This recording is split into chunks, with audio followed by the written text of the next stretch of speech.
First നമ്മളൊരു ഉരുളി വെക്കുക. അതിനകത്തോട്ട് കുറച്ച് ബട്ടർ ഇട്ടിട്ട് നമ്മൾ ഒരു 4 ടീസ്പൂൺ പഞ്ചസാര ഇട്ട് ക്യാരമലൈസ് ചെയ്യുക. അത് നന്നായി ക്യാരമലൈസ്ഡ് ആയിട്ട് വരുമ്പോൾ നമ്മൾ അതിനകത്തേക്ക് പാൽ ഒഴിച്ച് കൊടുക്കുക. ഒരു 2 കവർ പാൽ നമ്മൾ അതിനകത്തേക്ക് ഒഴിച്ച് കൊടുത്തിട്ട് പാൽ നല്ലോണം തിളച്ച് വരുമ്പോൾ നമ്മുടെ പാലട മിക്സ് നമ്മൾ അതിനകത്തേക്ക് ഇട്ട് കൊടുക്കുക. നമ്മൾ ഇതിനകത്ത് ഇടുന്ന പാലട എന്ന് പറഞ്ഞിട്ടുണ്ടെങ്കിൽ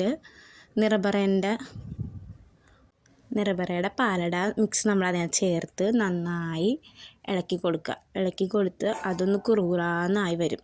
ഒരു 15 മിനിറ്റിനുള്ളിൽ തന്നെ അത് നല്ല കുറുകുറാന്നായിട്ട് വരും. അപ്പോൾ അത് നല്ലോണം കുറുങ്ങി വന്നതിന് ശേഷം നമ്മൾ കുറച്ച് നേരം അതൊന്ന് അടച്ച് വെച്ച് മാറ്റി വെക്കുക.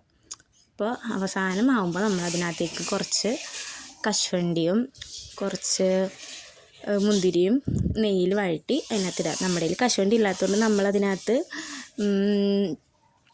മുന്തിരി മാത്രമേ ഇട്ടിട്ടുള്ളൂ. അങ്ങനെ നമ്മുടെ രുചികരമായ പായസം റെഡിയാകും.